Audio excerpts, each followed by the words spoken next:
saying out loud. Ladies and gentlemen, welcome to today's episode.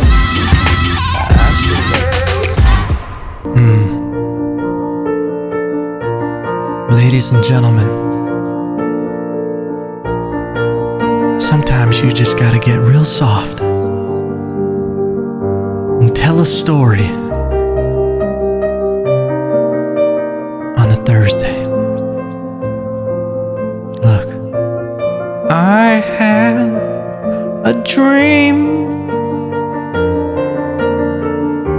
that you and me would be together on a Thursday. It wouldn't be the worst day of our lives, 'cause we're alive in the end of times.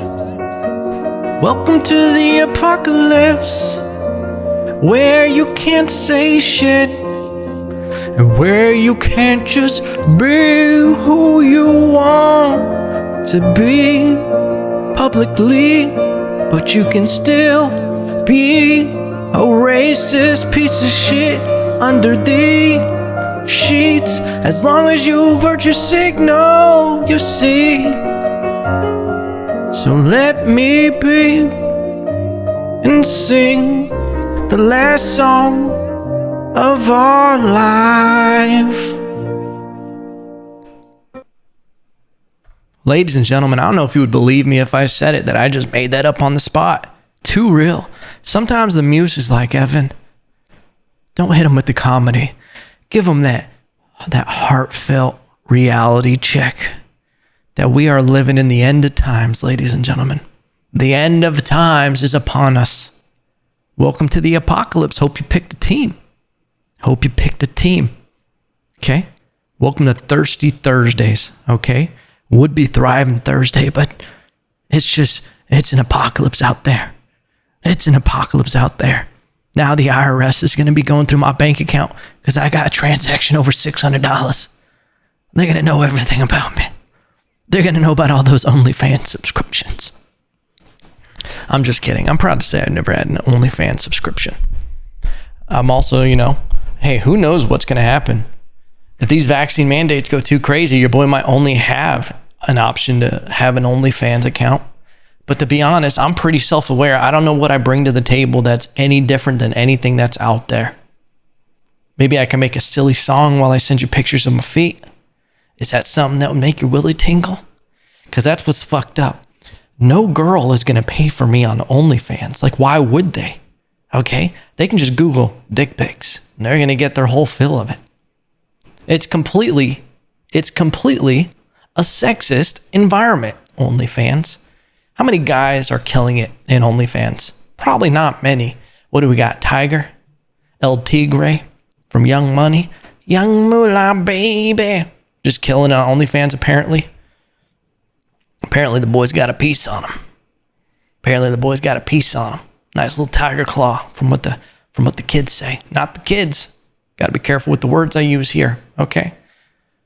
OnlyFans is a sexist platform. Why is it dominated by women? Okay? See, this is the argument that you can't have because everybody knows it's silly. They're like, hey, the market dictates. But then you're called sex if you're like, hey, the WNBA shouldn't be making as much money as the NBA. They're like, why? That's sexist. It's like money talks, baby. Everything else walks. Okay? I would do a tired bit about WNBA, about how the WNBA can't afford to pay because of its 6 fans that it has. Hey, how you guys doing? Isn't it crazy though? But here's the thing. OnlyFans, the ingenuity, it's great. It's great if it was real. Okay? Because you know what is terrible? Is anybody getting taken advantage of. OnlyFans is just a sign of the times of artists every day.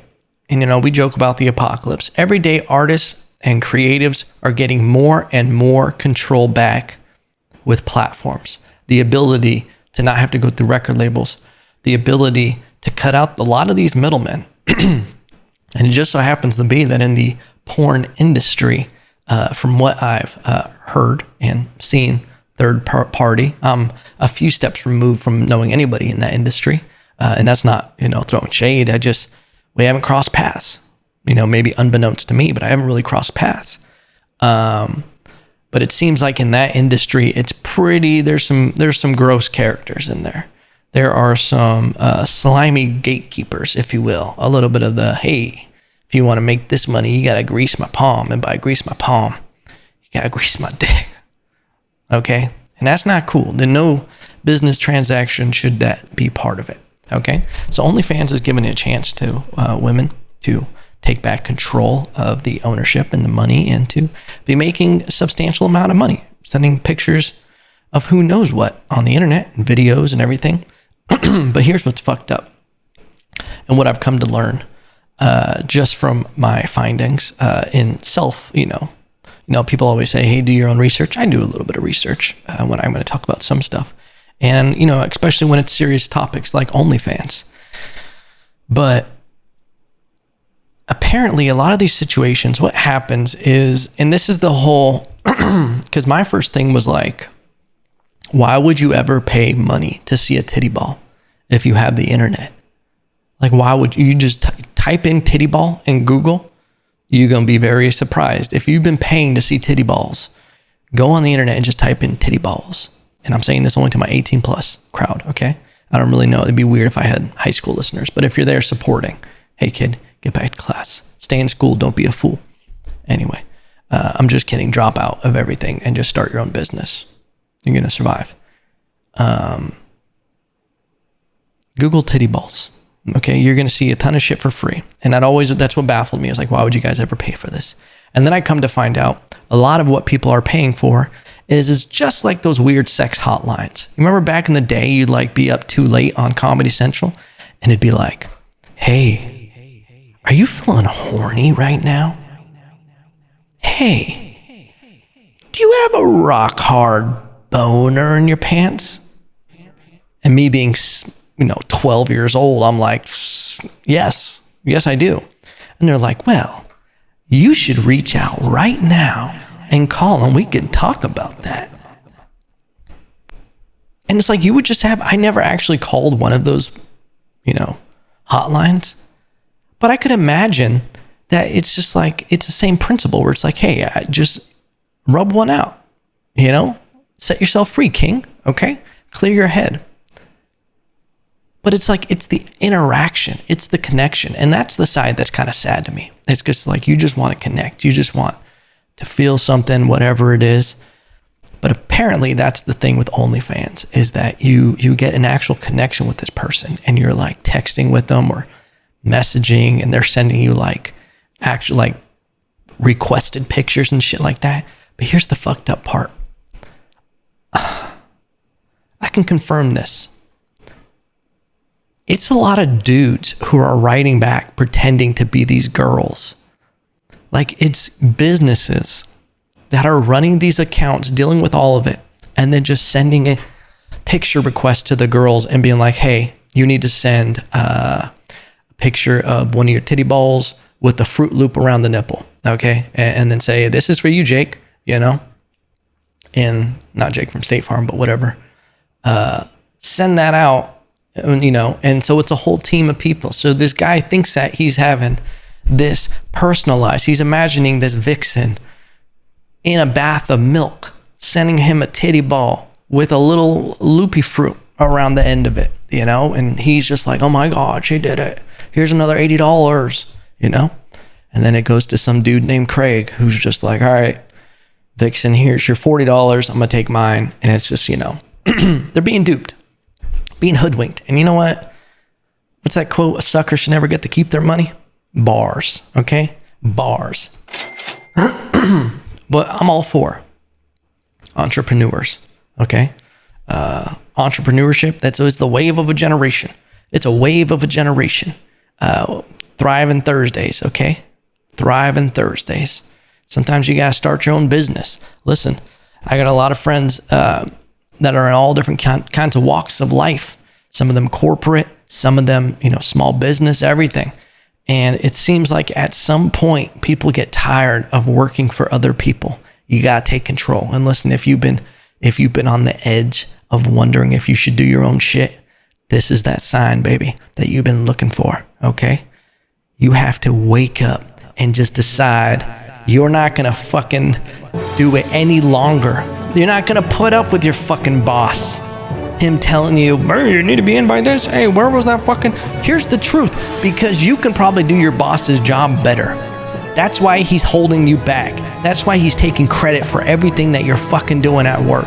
Okay? You ever look around and you're like, I'm surrounded by fucking buffoons? Get the fuck out of there. Don't stay. Leave. Leave now and never come back. Okay? You're so much better than that. You're so much bigger than that. You're too talented. You're too creative. And God damn it, I believe in you. Okay? I just had to let you know that in case someone hasn't told you that in a long time, that you're fucking beautiful. You're special. And I believe in you. You can do anything you want to fucking set your mind to it. All right? But the only person that can convince you of that is you. Stop looking for outside validation. Just get it going, baby. KIMP. Keep it moving, pimping. All right? Step your pussy up. Okay? Huh? What? Nothing. Let's move on.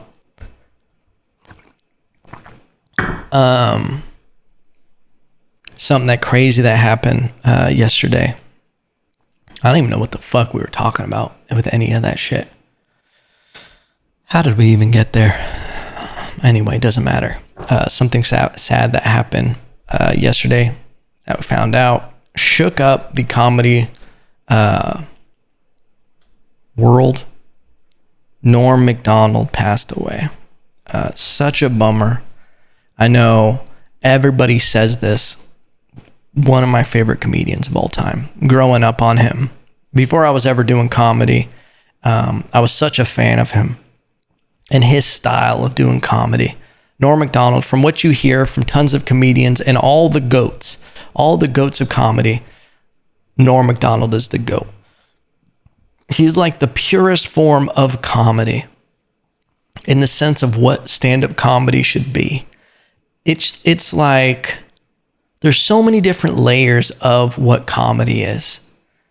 And there's like the low-hanging fruit of, hey, please, somebody take my wife. And my wife asked where we should go somewhere we haven't been in a while. How about the kitchen? Like that kind of wacky comedy.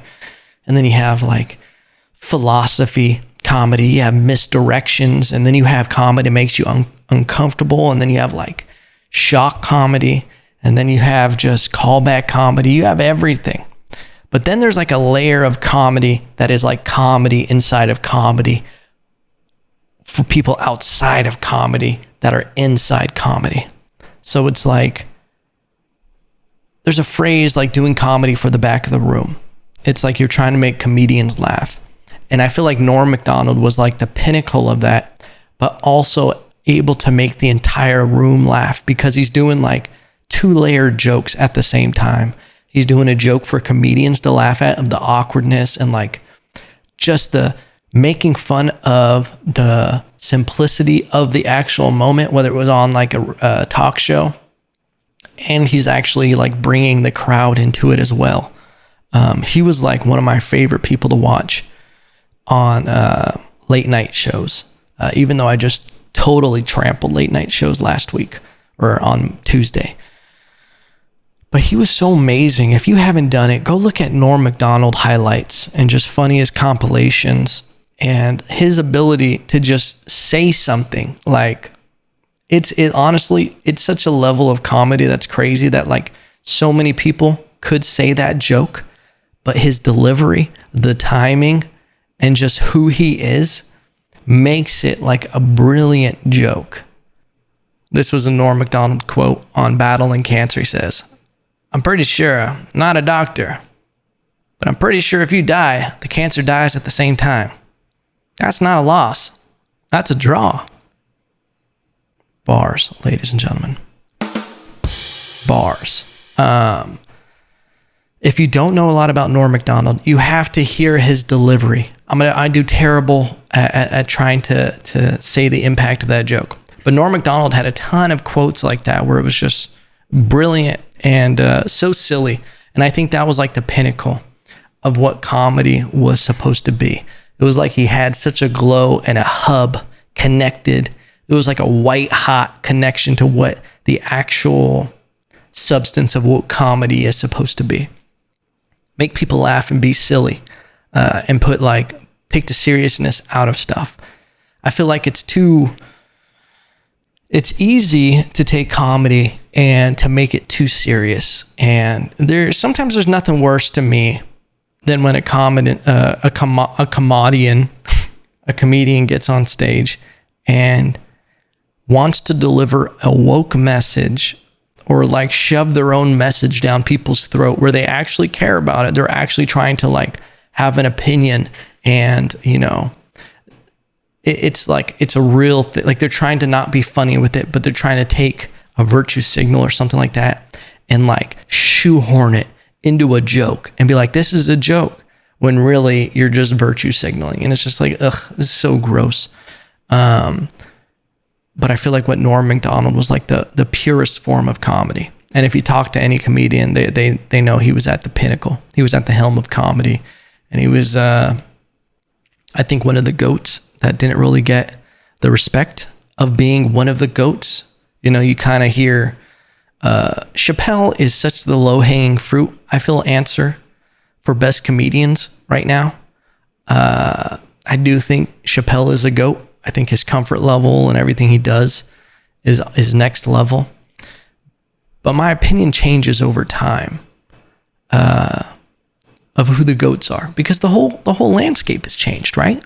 The whole format of doing comedy is kind of changing. It's kind of blending together. You're seeing a lot of, it's weird because there was this idea of like comedy is supposed to be only done on stage. You're a stand-up comedian, but reality is that's just such a small part. The actual part of being on stage is very, very important, but it's becoming such a small part of what comedians do. If it's from podcasting, if it's from posting clips, just so much outside of it because the platforms are changing. I think stand-up comedians were one, thing on stage because that was kind of the only venue. And it was like, that wasn't, then television came along in the sense of like all of a sudden comedians wanted a sitcom, and that was that era. And then now it's like the online thing, which is odd because you see a lot of hate from people of the old guard hating on this new form of entertainment and everything like that, which I don't really care about. I'm like, if you have respect for stand-up comedy and you're funny and you just want to create good stuff, fucking have at it. Do whatever you can. All right. Just try to be entertaining and bring positivity. That's what the world needs more of right now. Try to add value in any format, So ladies and gentlemen, that long-winded weird rant that we broke into off that rabbit hole, rest in peace, Norm Macdonald. I've been diving down the rabbit hole, watching a ton of videos, and amazing career. Seems like an amazing person. Never met him personally, but I think he's inspired a huge generation of comedians, and I think he's always going to have a lasting impact of being one of the GOATs. So R.I.P. Norm Macdonald. Moving on. We need something to change. Yeah, we're going to switch it up. Anything more at high pace? Oh yeah, this will be good. Yeah. You know what this reminds me of? The Met Gala. I have my words to say about it. What the fuck is the Met Gala? This is the dumbest shit on the internet. More importantly, the dumbest shit on the planet. Ladies and gentlemen, I have never seen the Met Gala before. I've never really... I see like a random dress and outfits from it on social media over the years, but I'm like seeing so much stuff. I feel like everything is politicized. Everything is just all over the place. And it's the weirdest shit. this Met Gala event. It is the worst thing for humanity ever. This superficial, let's pretend we're about fashion. There is nothing fashionable about anything worn at Met Gala. It is basically Halloween at this point. You ever, dude, 6-year-olds. Met Gala reminds me of that 6-year-olds that took over adult brains and was just like, yeah, let's wear this. Yeah, I want my outfit to look like Fruit Loops. Yeah, I want to, what would Jared Leto do? I want to cut off my head and just carry it around because I'm fashion. There's nothing fucking fashion about that. Don't even get me started on Jared Leto. That fucking freak. Can't stand him. I can't stand Jared Leto. That guy, ugh.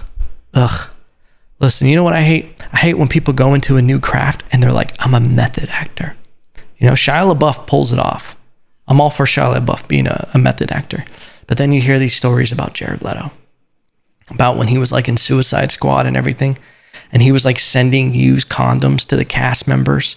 Like a pig's head, he would send it to, you know, one of the castmates and everything.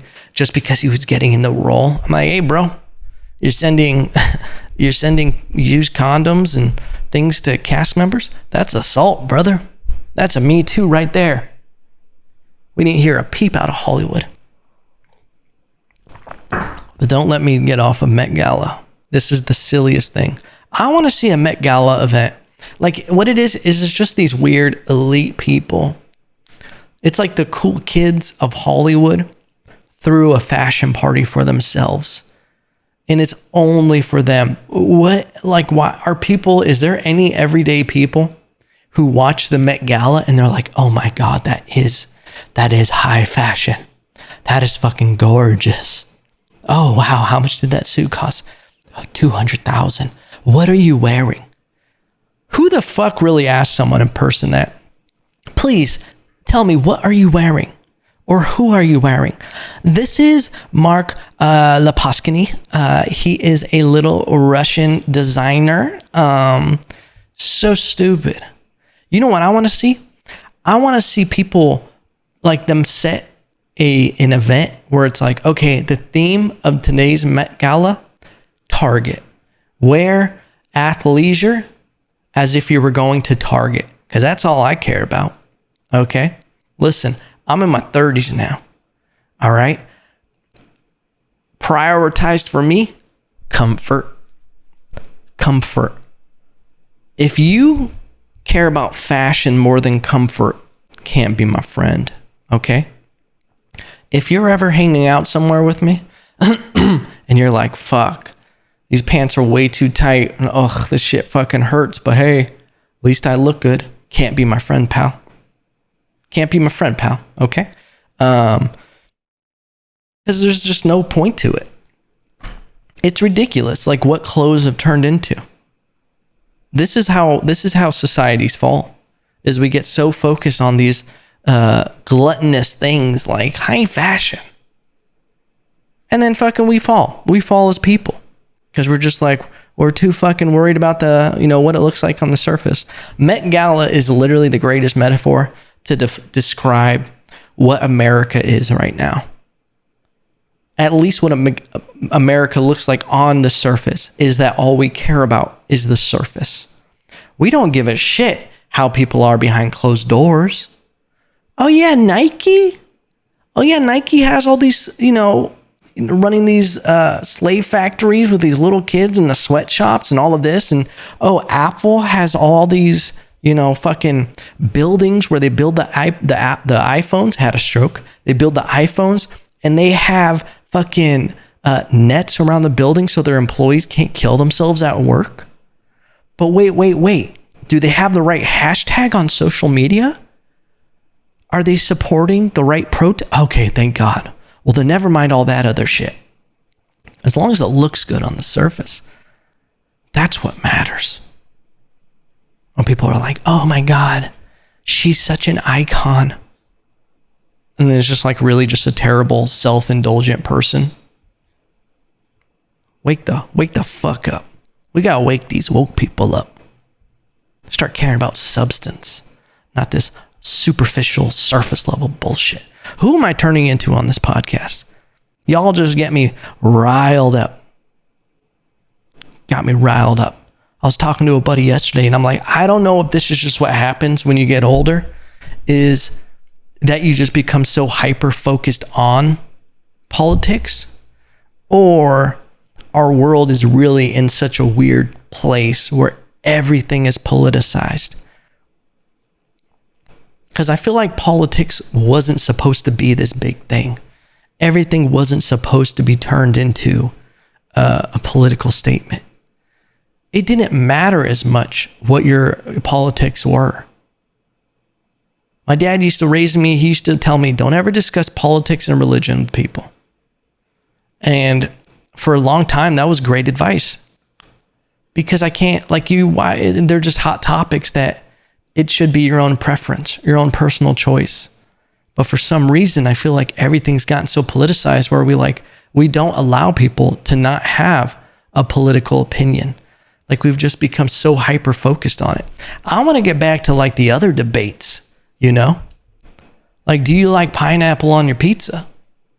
Because I feel like I could judge someone's character more on that than, you know? Do you like ranch or blue cheese? Okay.